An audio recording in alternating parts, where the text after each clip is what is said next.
हरियापुर गांव में एक फीके नाम का किसान रहा करता था। फीका अपने गांव के सेठ के यहाँ काम काज करके अच्छा खा रहा था। ऐसे ही कुछ दिन बाद फीके की तबीयत बहुत खराब हो जाती है। फीके की बीवी फीके को देखकर कहती है, अरे सुनिए, आज आपकी तबीयत तो बहुत ही खराब है। आप तो ठीक से उठ भी नहीं पा रहे। ऐसा कीजिए, आज आप काम पर ना जाइए, आराम कर लीजिए। मारिया, मैं काम पर नहीं जाता। अपने गांव के सेठ साहब को आप जानती हो, वो किसी की मजबूरी नहीं समझता। मुझे नहीं पता, मैं आपको काम पर नहीं जाने दूंगी। बस आप घर पर आराम करो। मैं जाकर सेठ साहब को बोल के आती हूँ कि आज आप काम पर नहीं आओगे। जरा संभल कर जाना मारिया, आजकल सेठ का बर्ताव बिल्कुल ठीक नहीं है। किसी को बोलने से पहले सोच समझ कर नहीं बोलता, जो मुंह में आता है वो ही बोल देता है। फीके की तबीयत खराब होने पर मारिया सेठ के यहाँ जाती है और वहाँ जाकर देखती है कि सेठ साहब गांव के लोगों को बातें सुना रहे होते हैं। तो जितना तुम काम नहीं करते, इतना तुमने नुकसान कर दिया है। मैं ऐसा करता हूँ कि तेरे पूरे महीने की तनख्वाह ही काट लेता हूँ। अगर 2 दिन भूखा रहेगा तो तेरी अकल ठिकाने आ जाएगी। सेठ साहब जी, वो क्या है ना।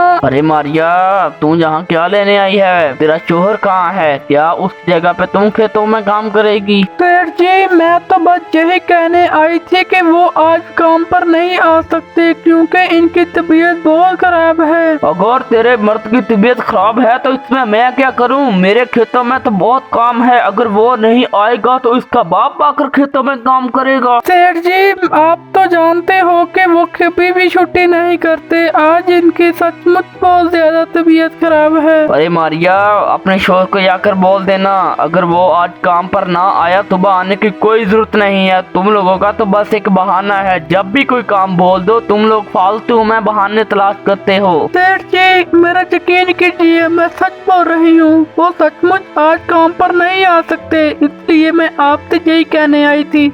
ठीक है, चल रोना धोना बंद कर, निकल जहाँ से। कुछ देर बाद मारिया अपने घर उदास होकर आ जाती है। अरे मारिया, इतनी उदास क्यों हो? क्या सेठ साहब ने कुछ कहा है? अरे कुछ नहीं, सेठ साहब ने तो मुझे बातें ही सुना दी। कोई बात नहीं, आपकी तबीयत जब ठीक हो जाएगी तो काम पर चले जाना। अगले दिन फीके की तबीयत ठीक हो जाती है और अपना खाना लेकर खेत की तरफ निकल जाता है।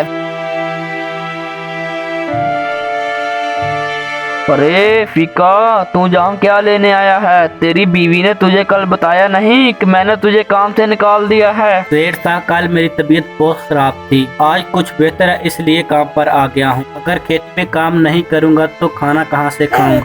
तो ठीक है, जहाँ पर खड़े होकर वक्त जाया ना करो, जाकर खेतों में काम कर। का दिन भर खेतों में काम करने के बाद अपने काम का हिसाब लेने के लिए सेठ साहब के पास जाता है तो उसी वक्त सेठ साहब के घर में शोर शराबा हो रहा होता है। मेरे घर चोरी कितने की? जहाँ पर कौन आया था? मेरे पूरे 15,000 चोरी हो गए। अरे फीका, तू जहाँ कब आया है? यहाँ मैं 5 मिनट पहले ही आया हूँ, मुझे कुछ नहीं पता। अरे वाह, क्या तरतीब निकाली है। एक तो तुमने चोरी की और ऊपर से सीना चोरी। फीका, मैं समझ गया, तूने ही मेरे घर में चोरी की। बता, पैसे कहाँ हैं? मैंने तो कोई चोरी नहीं की, मैंने तो कोई ना पैसे निकाले हैं। दिन भर काम का हिसाब लेने आया हूँ, यहाँ पर तो शोर शराबा। अरे सारे चोर यही कहते हैं कि मैंने चोरी नहीं की। देख फीका, मुझे सच बता दे, वरना मैं तेरी खाल उधेड़ दूंगा। सेठ साहब, मैं सच बोल रहा हूँ, मैंने कोई चोरी नहीं की। मुझे मेरी बीवी बच्चों की कसम, मैंने आपके घर में से कोई पैसे नहीं चुराए। घर में से पैसे क्यों चुराता? मैं आपके ही यहाँ काम करता हूँ, मेरे घर का निजाम से ही चलता है। सेठ, मेरे ऊपर झूठे इल्जामात मत लगाओ, मैंने यहाँ से कोई चीज चोरी नहीं की।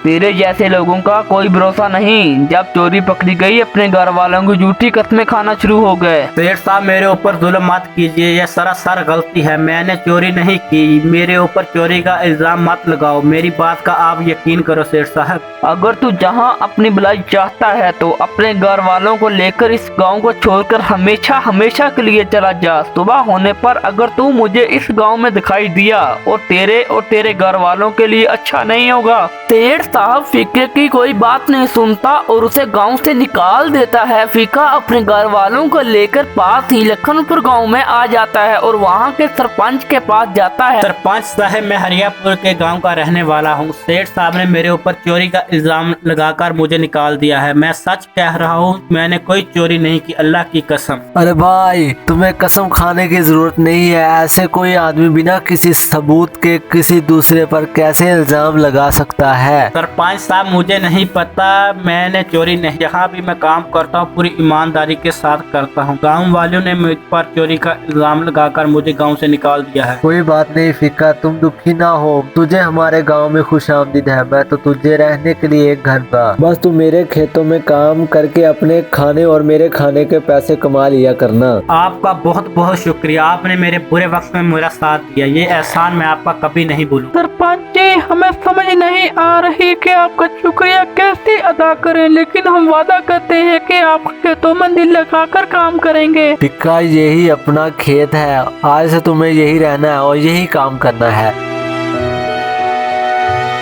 फीका, तुम बहुत अच्छे आदमी हो। तुमने मेरा दिल जीत लिया है। तुम जिस घर में रह रहे हो, आज से वो घर तुम्हारा है। तुम इस घर के मालिक हो। ये सुनकर फीका बहुत ही खुश हो जाता है। हमें इस कहानी से सबक मिलता है, हमेशा सच्चाई और ईमानदारी से काम करना चाहिए।